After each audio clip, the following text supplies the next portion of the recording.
I'll call this meeting of the Urbana Public Television Commission to order at 12:13 on March 8th, International Women's Day, 2019.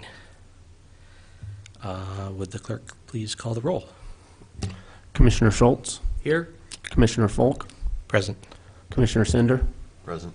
Commissioner Fuller. Present. And Commissioner Polk and Commissioner Inskeep notified us that they would be unable to attend today. We have some minutes to approve. Are there any comments from the commission on the minutes?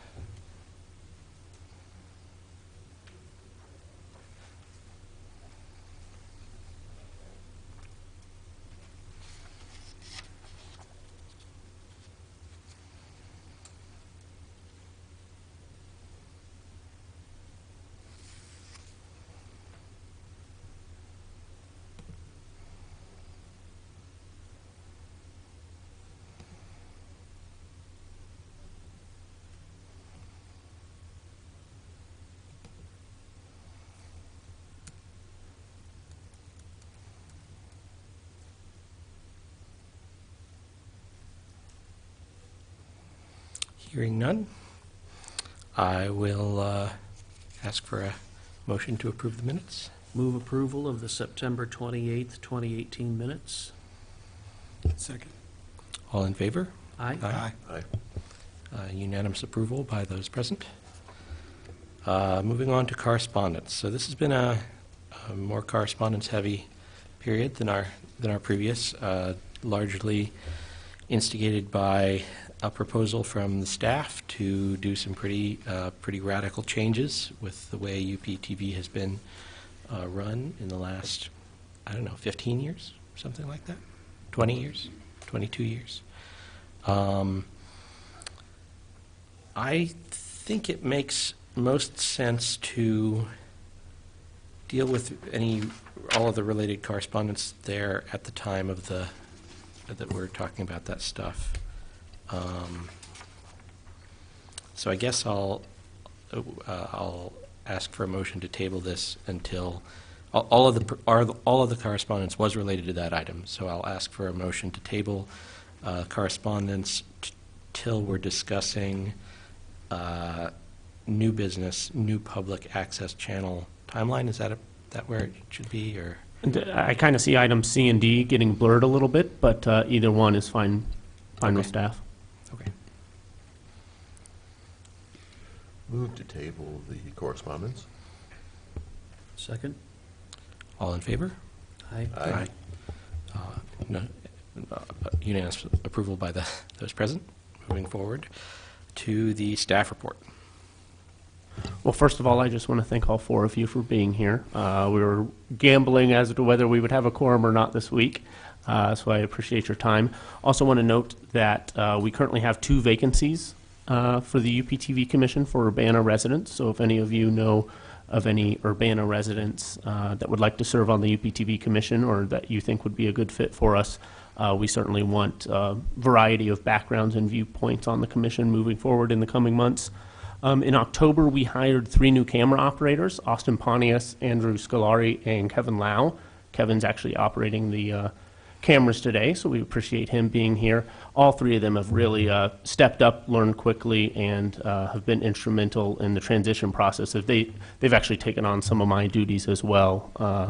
Austin running council meetings and school board meetings now, and the other 2 getting more hours than what our traditional camera operators had in the past.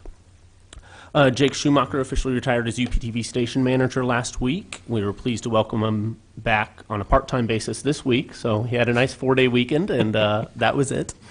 He'll be serving in the role of program coordinator and working 18 hours a week. We celebrated Community Media Day on October 20th. This is a nationally recognized day appreciating the contributions that community media brings to our lives. We thought the best way to celebrate Community Media Day was by actually creating community media. So I produced a video that I actually did entirely on my cell phone. So I'll go ahead and play that now so we can watch that. All right, and we'll start in 3, 2.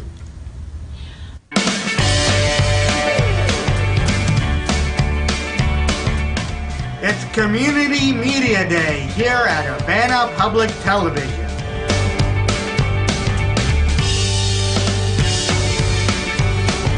To the 40, to the 30. It's a foot race between him and the kicker. He's going to go all the way. Touchdown, Tigers. Romans 8:28 says, For we know all things work together for the good of them that love the Lord, who are called according to his purpose.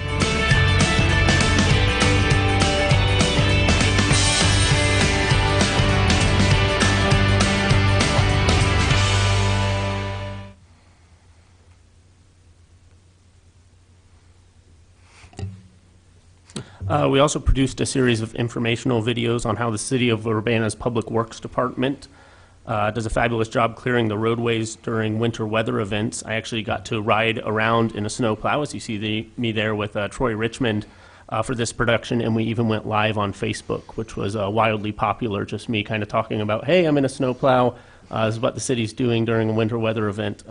So that was pretty cool. Reverend Dr. Evelyn Underwood and Bishop King James Underwood welcomed 3 musical acts to their program On the Rock over the last several months. It was great to have the UHS Choir, Born Again, and John Pursley and the praise team perform in the council chambers. And UPTV camera operator Crofton Coleman did a wonderful job mixing the audio for all 3 of those productions. Travis Wayne Hurt produced his 6th Christmas special. This has really been a highlight on UPTV over the years, with a lot of the community looking forward to it. And Joey Wright returned for an abbreviated 4th season during his winter break from college. He came back and did several new shows. His guests include Urbana Mayor Diane Wolf Marlin, who you see there. That was a really good, well thought out interview. We produced a new set of holiday greeting videos for city staff and UPTV public access members. This one that I'm going to play right now features the host of Ignite, Joseph Wilson.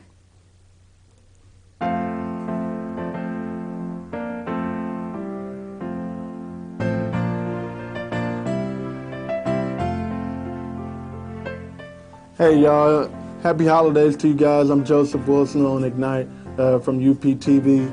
Hope you guys have a wonderful holiday. I hope everything is going to go well for you. Hope you have joy, and I hope so much bonding. Eat all you can. Have a great break. No stress. Have a good time. Merry Christmas. Happy holidays to you.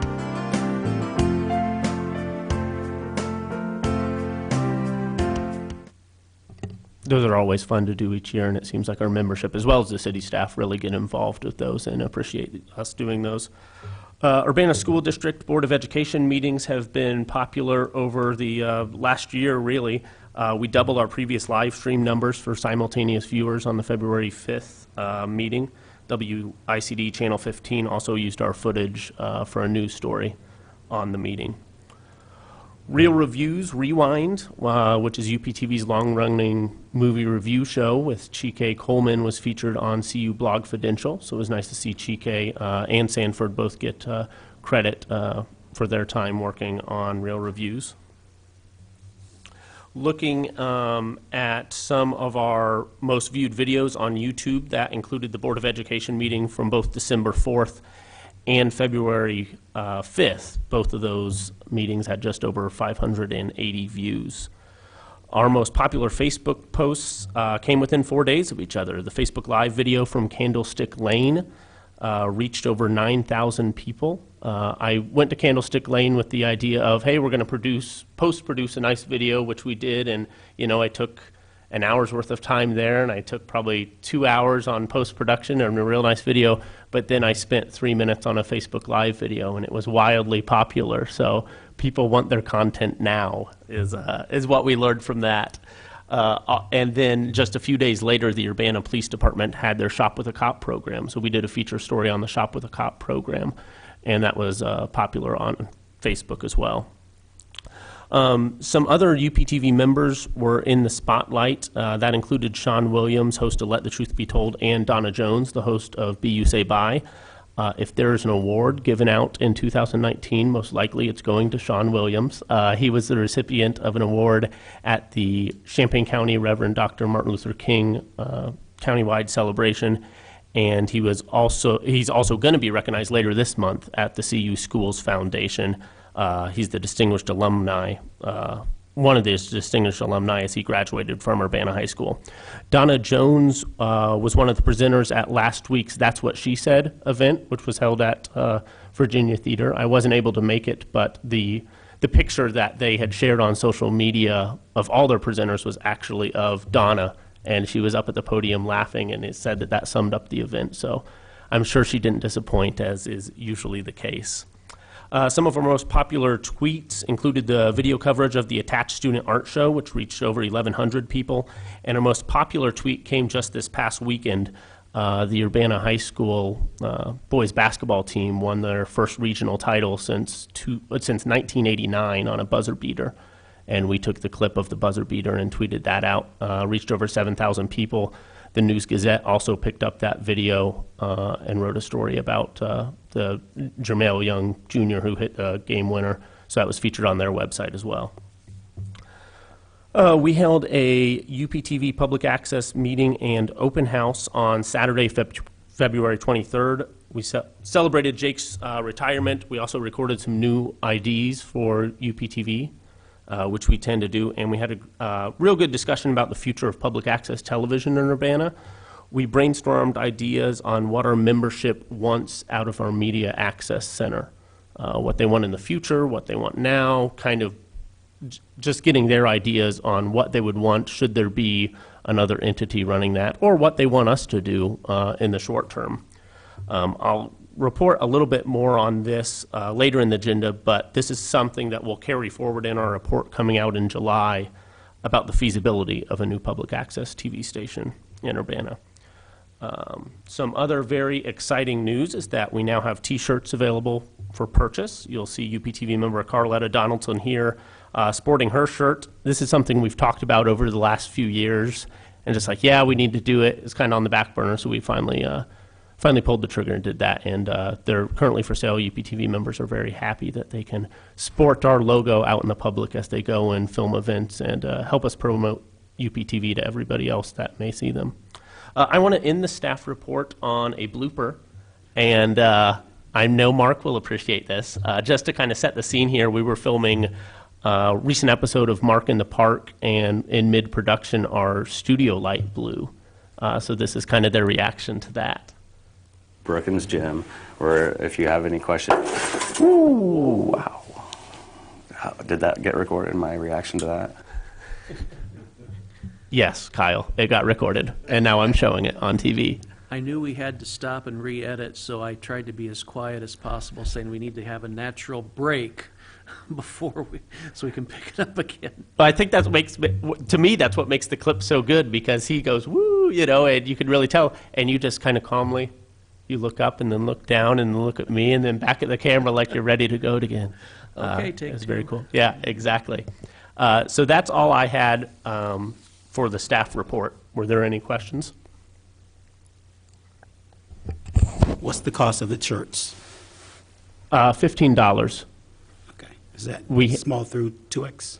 Small through 2X, but we're currently sold out of 2X. If someone would like a 2X, just let us know. We can order those. We purchased those from a local vendor here in Urbana, And where do they go? Where do people go to find out? UPTV office.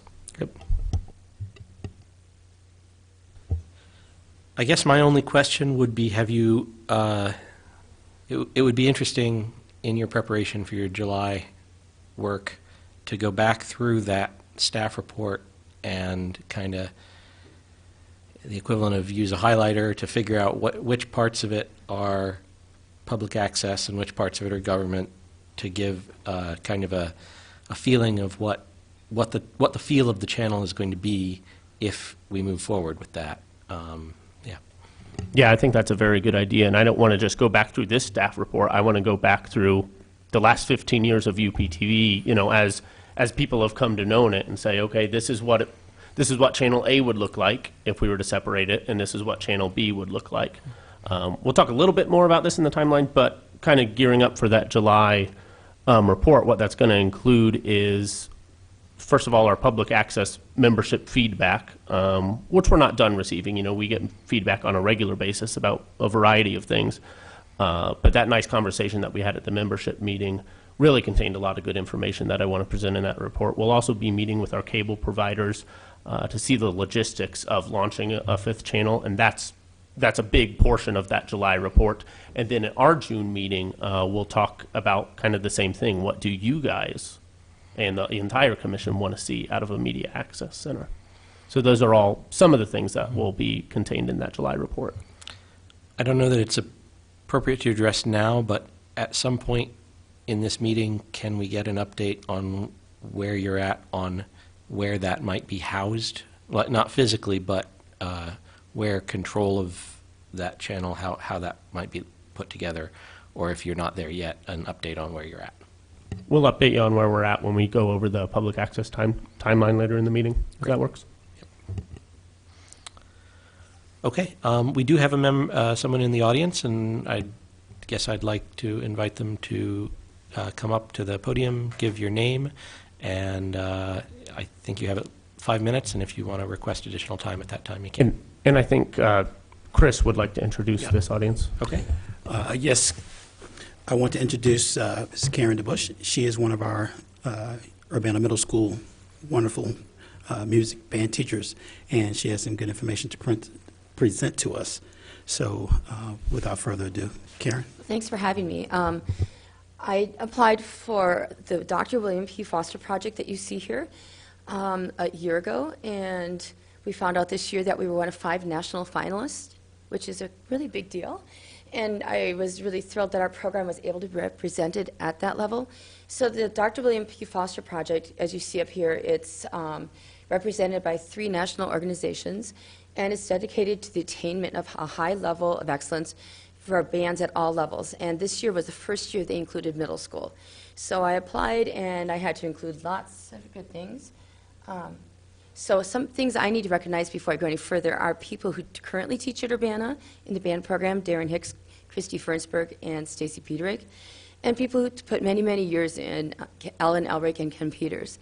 And then a really special person who's done a lot to help our kids in need and make sure every child has the opportunity to play in instrumental music is Evelyn Burnett Underwood. She has made that possible and came up with a program 25 years ago or more that has just exponentially exploded. So we're really thrilled, and I want to make sure they're recognized. So the application process included, I had to include 2 references, one of whom was Diane Marlin. I taught her kids many years ago. And I did one from our building administrator at the time. And they were asked to address the impact of the band program on the Urbana community. I had to do pictures, for that, and biographical information for all of the band directors. But the most important thing I had to do was a summary of the band's demography and a history of the band program, the community involvement, the school involvement, parent involvement, and how we fund the program. And the history was really, really interesting because there's been very few band directors in, say, 60 years. So it's kind of cool. It's a neat thing. Our student profile, what our student leadership positions are, our student-led learning, how they participate in summer camps, take lessons, a description of what our students' lives are like, and notable alumni, and I'll show you a few coming up, and includes graduates that have pursued a career in music. We have a man who is principal trumpet at the Montreal Symphony. We have people teaching at colleges and universities. We have people who are band directors, and that's really neat that we have an impact on people's lives forever. And then I had to do recordings. I had to do 4 recordings that represented the past 2 years. And I had to submit a video of me teaching. And it was a pretty involved application process. So I have some pictures here that demonstrate a little bit about what we do. So the top picture on the left is of Ellen Elrick, who is retiring, Evelyn Underwood Burnett Underwood, and Darren Hicks and myself. And these are people who are just very instrumental in the program. On the top left is Jim Brooks, who was my predecessor, taught in Urbana for 30-some years. and Ken Peters, who was a high school band director for 30-some years. The continuity in a program is so important. And some alumni, if you look at the bottom left, you will see the man sitting down is a 102-year-old alumni of the Urbana Band Program. And all the people in that picture are associated in Urbana as either alumni or people who have taught or are currently teaching there. We were at the University of Illinois band reunion this summer. And then the people on the right were last year's faculty and staff, of whom did the application, their biographies. And things continue to change as they do. But all these people are so instrumental to the success of our program. I did this for a staff meeting at our school, but if you look at our program, we do a lot of cool things. The young lady sitting 4 in is the clarinet professor at Boise State, Ron Eldridge's daughter. He used to be a comptroller here, I think. Roxy Barnes is on the bottom right. She is a midwife in Arizona. The people next to her, DeMarco Brooks and Christina Olson, are both very successful. DeMarco is an administrator in Washington, D.C. area, and Christina is an award-winning researcher. She won a huge grant this year. The picture on the bottom of the old band room, I want to represent history too, because these things don't happen in one day. Those are, on the bottom left, are 2 of our current little Tiger girls. On the top right is one of our parents getting a lesson from their student, because parent involvement is key.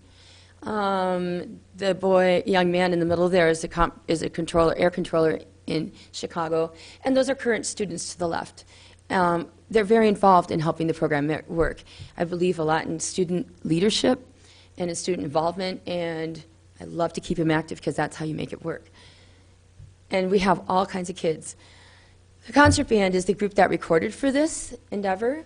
They meet before school 3 times a week. This is their own time. They come voluntarily.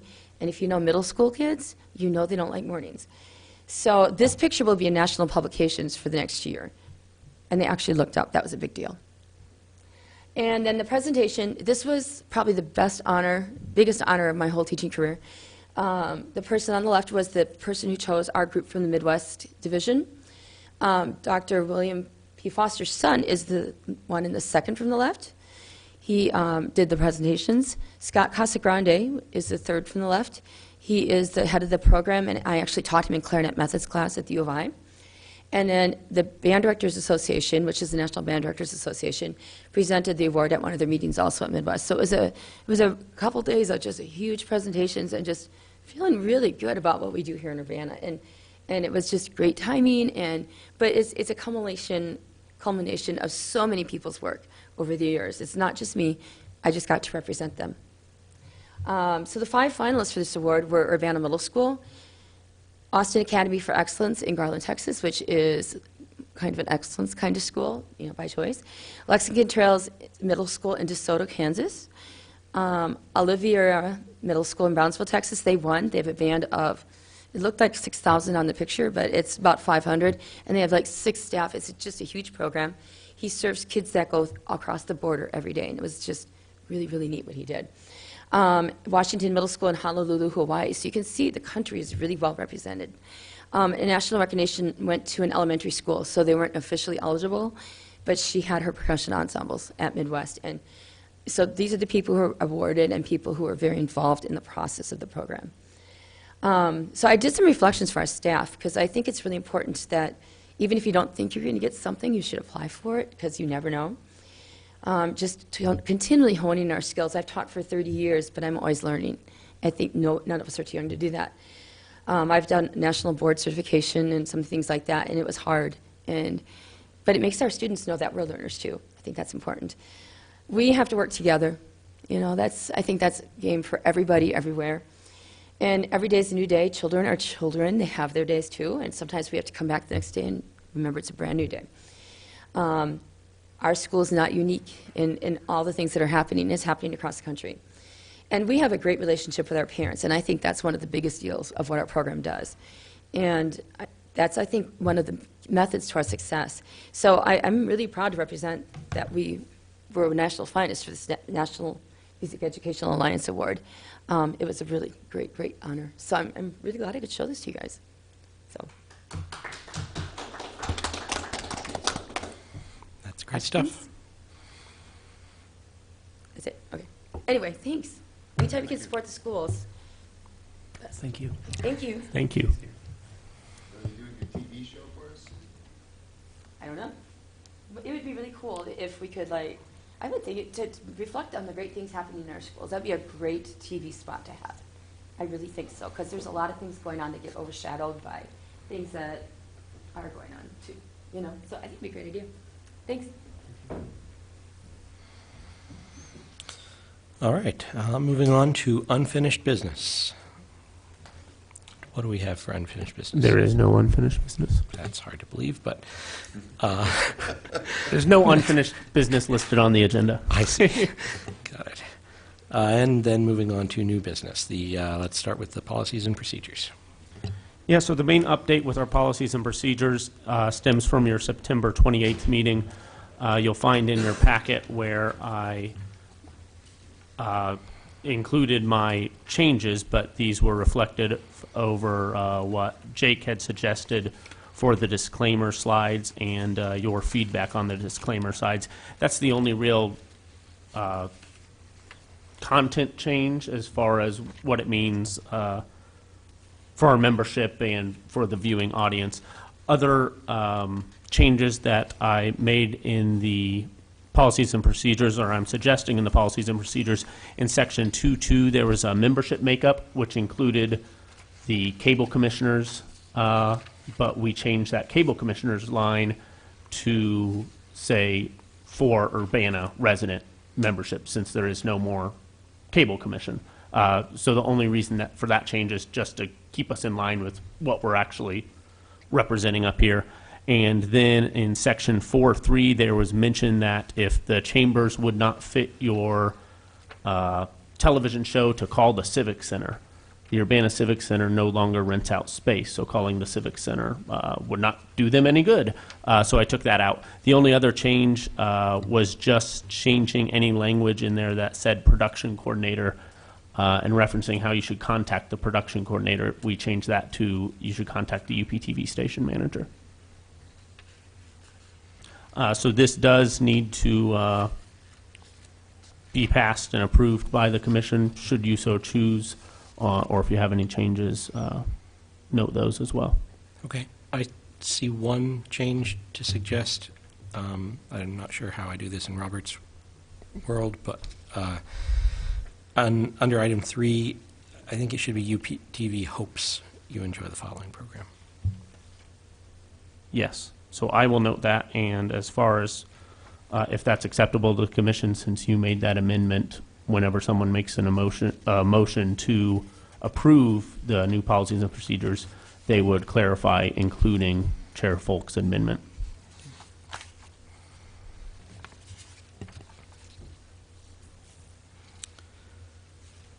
Move to approve as amended.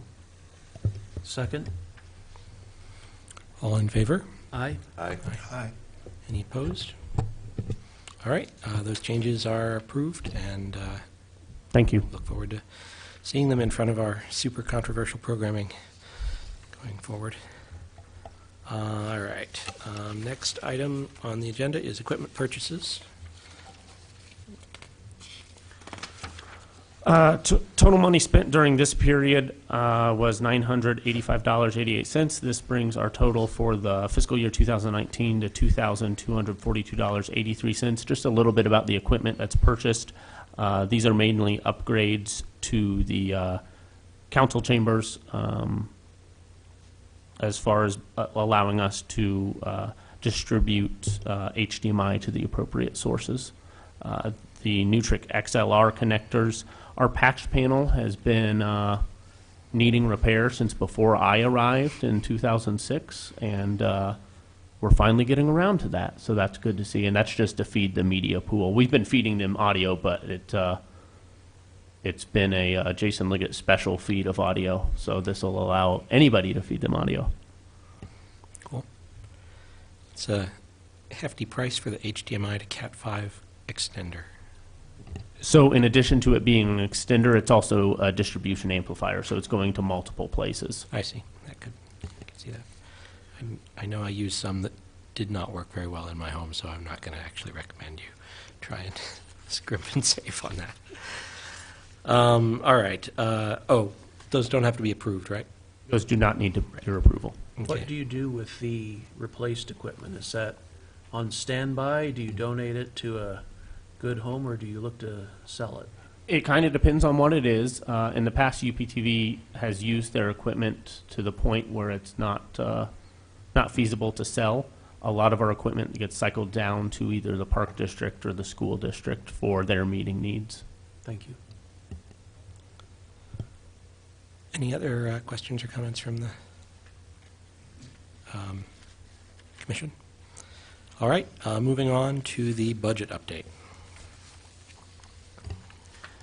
Yeah, so I included some, well, and Sanford really gets the credit for diving in with the finance department to include these numbers in your packet. These are some of the numbers that Chair Folk had requested in his correspondence to the commission. The main thing we want to point out, or at least that I want to point out, is if you look at the 2019 budget, you can see that we're set to spend over $200,000 on all of UPTV costs, while the revenue that we bring in is closer to $150,000. If we were to go along that trend, we would have used up our reserves and everything by the middle of next fiscal year. So one thing, looking ahead to the 2020 budget, as you're aware, when Jake decided to retire, and this is common with the entire city, when someone retires, we reevaluate the services that we offer in the position and, kind of look to see if there's any way that the city can save money. One thing that UPTV wanted to do was not spend more money than we have in our revenues.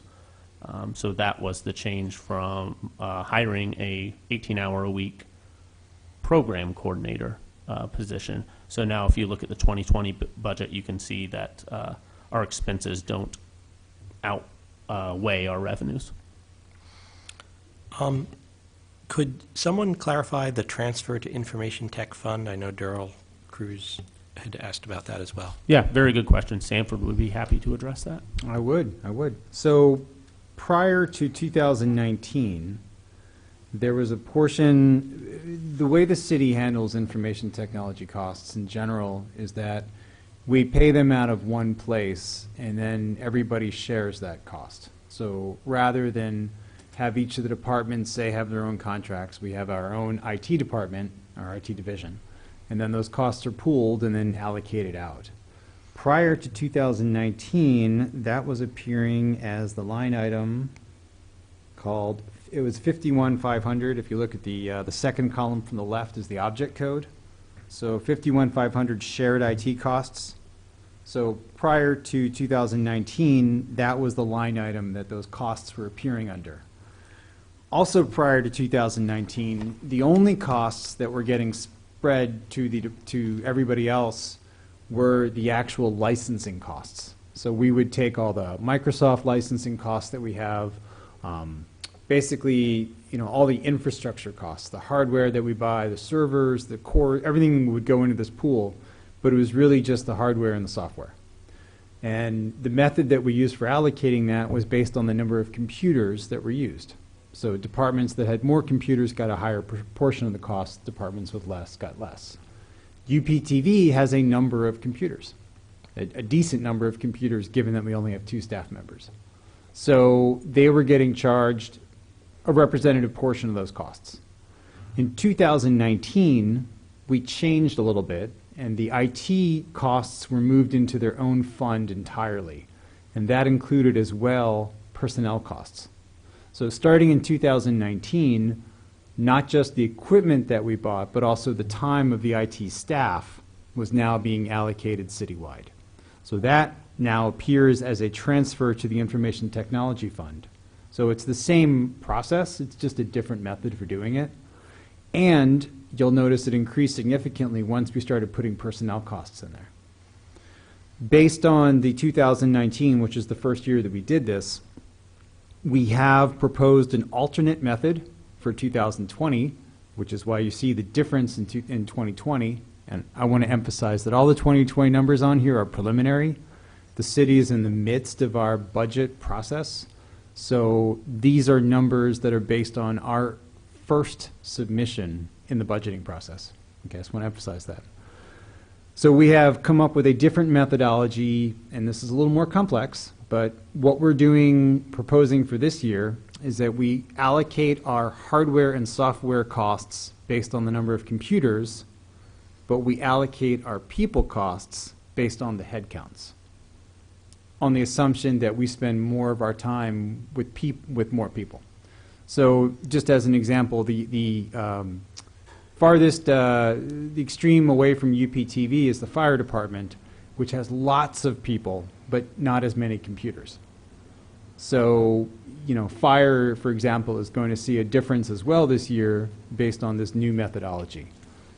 We put this methodology in place after seeing the impact on UPTV. They were caught in the crossfire, so to speak, of a new financial method. But that's what the transfer to the Information Technology Fund represents. Okay. So the way I interpret that is that the 2019 number is kind of an anomaly and probably not a good basis for comparison.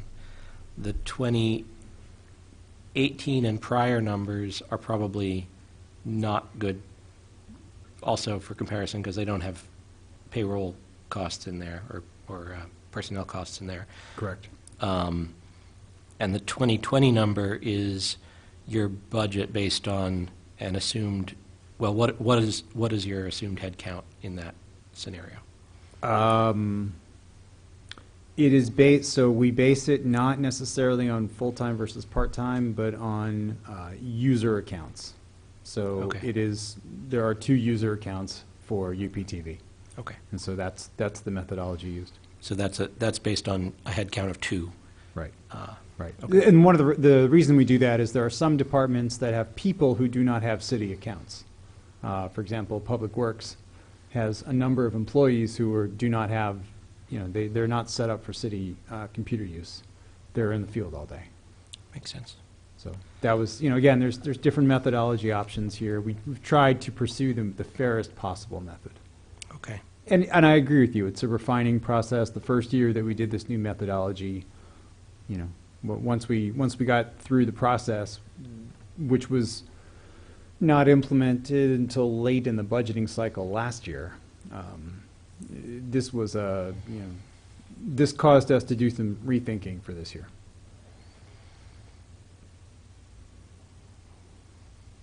And just to put one more statement on this, the city's goal in doing this is to have departments reflect the full cost of delivering their services. And this is pretty common in most organizations. So it's the idea of departments and divisions should be considering the impact of their hardware and computer use as well as other direct costs. Yeah, I think that I don't think that what you're doing is controversial. I think that if others had understood that they wouldn't have found it a challenging cost. So, why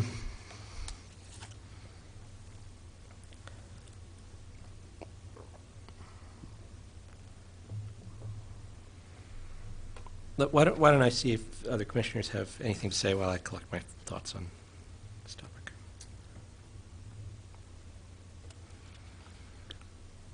Well, I'll make one other comment in terms of the budgets. There are a couple of line items that fluctuate from year to year, specifically equipment, which Jason does an excellent job setting up a replacement schedule. So, for example, if you look at the line, it's, let's see, 4 from the bottom, it's called machinery. You'll notice that, this year there's 16,000, last year there was zero. That is just as a note, that's another line that fluctuates from year to year. So when we're comparing across years, it's not exactly a parity because, again, we budget based on that, truly based on what we plan to buy. So I guess this is taking it beyond just a budget discussion onto the ideas that you guys have put forth with regard to the creation of a 5th channel.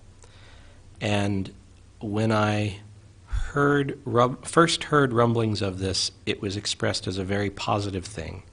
And I I would like to find a way to figure out whether that is, whether there's a way to find that positive outcome realistically, or whether the staff is simply trying to make the best of a bad situation and putting trying to maintain a happy face in that regard.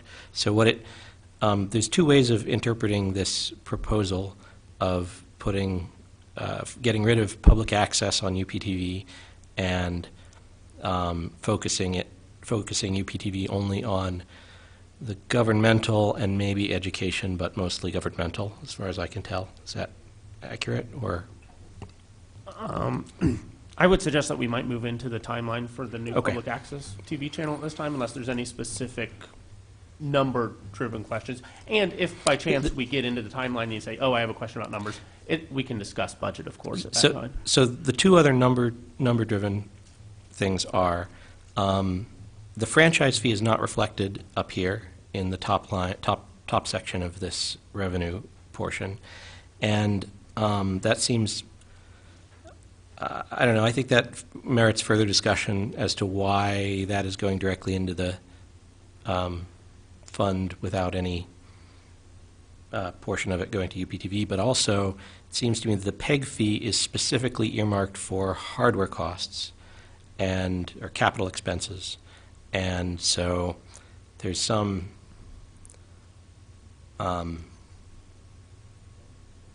it's undoubtedly going only to pay for capital expenses of the city, but it's not going to pay for capital expenses for PEG. So those are the two numbers-related things that I continue to have a bit of a challenge with. First, just on the franchise fee, it's been city practice in the past that they put that franchise fee, the 5% fee, in the general fund, and it's spent as it is with the city. That's certainly conversations that we can have with city administration and the city council to see if by chance they want to use a portion of that.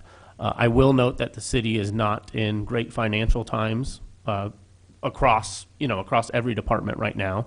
So if we were to take money out of the general fund and put it towards UPTV, that would mean cutting something else, some other service that the city provides, just so the public and all of you are aware of that.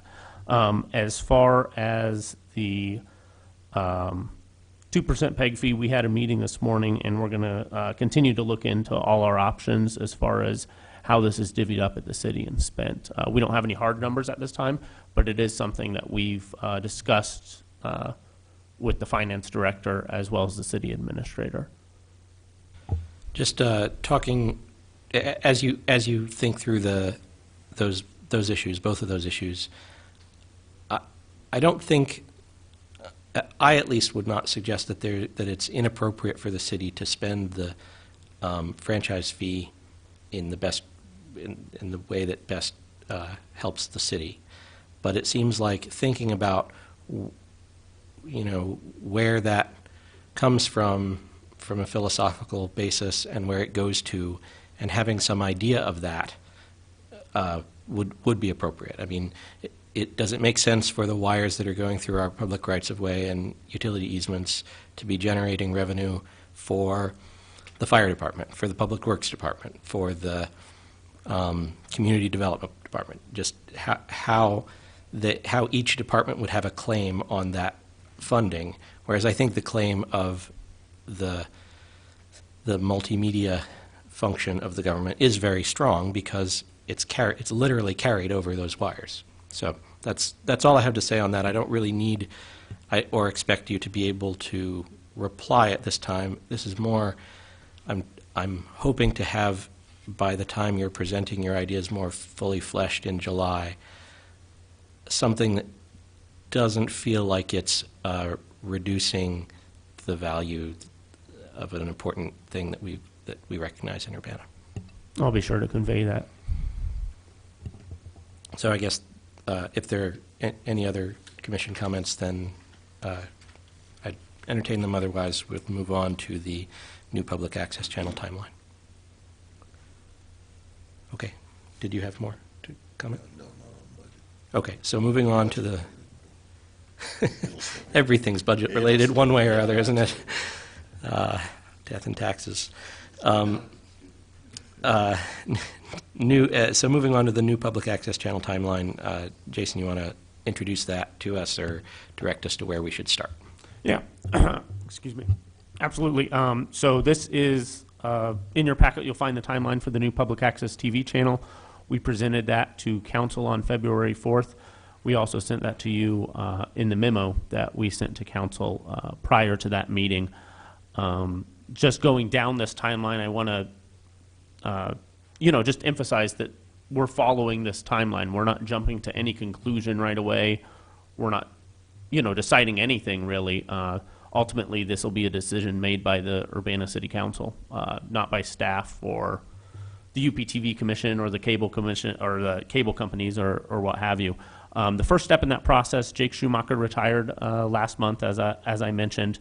He's returned on a part-time basis, 18-hour a week. We have been able to save money, as you saw in the budget summary for next year.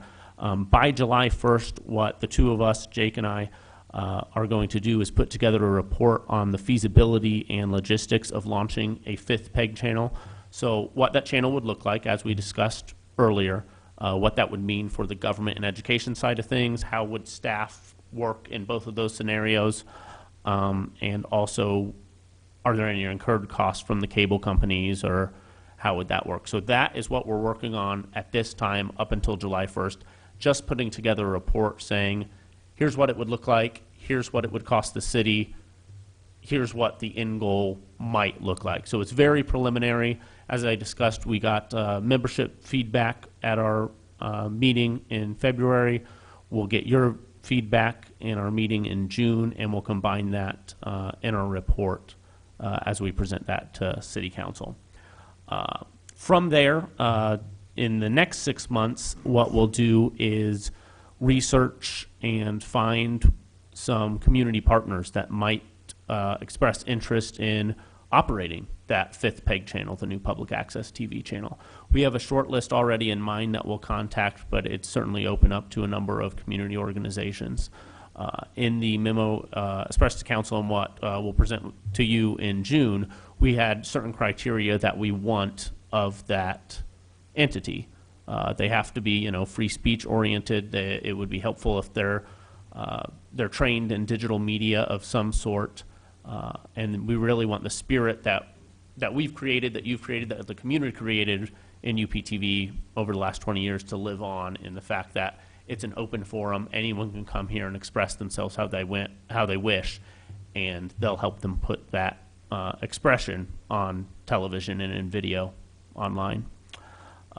I don't want to get too far in past, that aspect of things, but I will say we'll report, that to the commission whenever we're done gathering those community partners, seeing who's interested, seeing who's not interested, and we'll end up presenting that to council in 2020 and see what the situation and scenarios that we have played out there.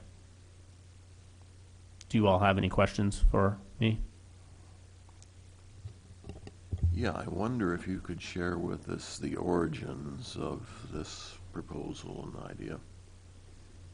Yeah, certainly. So I'll go back to, in 1995, the two cities got 4 PEG channels, public education and government. The two cities share ownership of those. The city of Urbana decided to keep one for government access. The city of Champaign kept one for their government access. We granted Parkland College operations of one of those for education access. We granted the University of Illinois one of those for operations of public access. The University of Illinois came back to the city and said, we'll take the channel, but we're not going to operate it public access. We're going to operate it education access. I wasn't around at that time, but certainly the city said that's fine. And then the community spoke out to Urbana, the city, saying, hey, we still want a public access. We want a part where the community can come in and produce television programs. Urbana at that time decided that they would share their government access channel to do so. In early 2000s, there was a large push to gain a 5th channel in this community that would be used solely as public access. Through a lot of work with our consultants and with the community and the Cable Commission at the time, in 2010, the new Comcast franchise agreement granted the two cities the ability to request that fifth channel should they want. We've researched that, here and there throughout the years, but we haven't pushed hard on it. But that was kind of the start, way back when, as to, okay, we're going to have at some point a fifth channel that would operate solely public access. This current rendition was spurred by Jake retiring. As I mentioned earlier, whenever city employees retire, we look at the services that we provide and we say, okay, do we want to keep providing these services? What's it going to look like when we provide these services? Who's going to staff these services? So on and so forth. And that's when this new conversation, if you will, of having a separate fifth public access channel came about. I'll add to that this is part of a trend that's been going on in the city for the last few years in terms of looking at the services we deliver. Are they core services that are inherent in the city must deliver? Are they services that we choose to deliver outside of our core set of services? So when this conversation occurred, and I think Jason did an excellent summary of how we got here, that became a part of this, especially the idea that public access was something that the city had voluntarily taken on, and we are continuing to deliver, but that it is not a core service of the city government. And as you were all aware, as was referenced prior, in terms of tight budgets, these discussions happen with a very, with a very questioning eye as to what we're delivering. And so we asked Jake and Jason to come up with ideas that could, in some way provide other options besides the other scenario, which was just that the city would stop delivering public access services. Can you give some examples of other areas in the government where you found that you were not delivering core services and either terminated those services or some other way got them out of the city budget? I have not. I mean, so from the specific areas that I'm responsible for, I'm not aware of any, but we could try to find some and provide that. But I assure you that these discussions have been going on in other areas as well. I have no reason to not believe that they have been going on, but if this is the only area where it's actually happened, that doesn't really help with precedent. Doesn't help set a precedent throughout the government that we've done things. And if you're going to do a change that substantially impacts people with less access to communication and media, then I think you need to do more to justify such a change than simply say there have been discussions elsewhere, and it just happens that this specific area, which is largely populated by programs that are done on a well,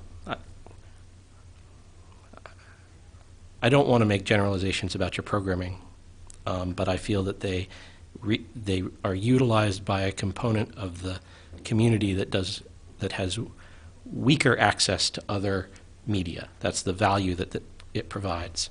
And if there are other areas where the city has trimmed services, I want to make sure that it's also feeling comfortable trimming those services to all members of the community, not just in this area where people maybe aren't as inclined to have power to speak up. I think we can certainly talk to other city staff to get maybe a list of some of those and report back to you. I wasn't prepared at this Sure. time. I know there have been staff reductions in other cases in the city, but I want to make sure I fully understand what those staff reductions meant in case of services provided. But I think we can report some preliminary numbers back to you in the June meeting, if that works. Sure. Go ahead. Yeah. Does the city of Champaign have any interest in this fifth channel? So historically, they have not been willing to, support public access, certainly in a financial sense, but we did contact Champaign staff when we were both going to council, and I said, hey, we're presenting this plan at council. It's about, a new public access TV channel, and their response was, good luck with your implementation of your plan. So I think they stand where they've always stood. They did not, in the 2010 franchise agreement, the two cities split apart to where one of the strong things that Urbana was trying to negotiate was for this fifth channel. Champaign had some other priorities that didn't include the fifth channel. I might just add that most of our members are residents of Champaign rather than Urbana. Yeah. With regard to a potential organization to take over the fifth channel, are there any restrictions as to the location that entity might be reside? Champaign, Urbana, Savoy? I think speaking from a city perspective is, the city's always going to support free speech and community media, whether that's housed at their access channel or whether it's housed in another access channel. We would love to see that continue within the city limits of Urbana. I don't think there's any direct limitations. I'll comment a little bit on. I guess I better turn on my microphone. Sorry about that. As I was saying, Urbana would love to see the Access Center operate within city limits of Urbana. I don't know if there's any, direct limitations of that at this point. We'll kind of feel that out over the next several months as to what organizations would be interested. Looking at other communities and what organizations have run their access channels. Urbana is pretty unique that the city is running such a robust public access portion. That doesn't happen in a lot of communities. There's media centers, there's community radio stations, there's libraries, there's a number of other community-based organizations that run public access channels. So we'll certainly reach out to some of those organizations and others within the Twin Cities. Okay. Are you looking at just existing entities, or are you considering the possibility of a consortium of some kind? I don't think we're not opposed to the latter. I think we're probably going to approach existing organizations that have a mission similar to what UPTV's mission has been over the last couple of decades, but we're not opposed to a new organization.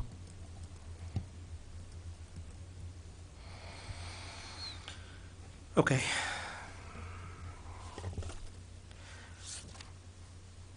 I guess back to what I kind of started out with. When the initial discussions for the fifth channel were happening, it was an exciting possibility. It was not viewed as, at least I didn't view it as a way of getting rid of the responsibility or the support for public access in Champaign-Urbana. And that is my concern, is that is what it at this point feels like. And I would like to find, I would charge you with finding a way to make that not the case.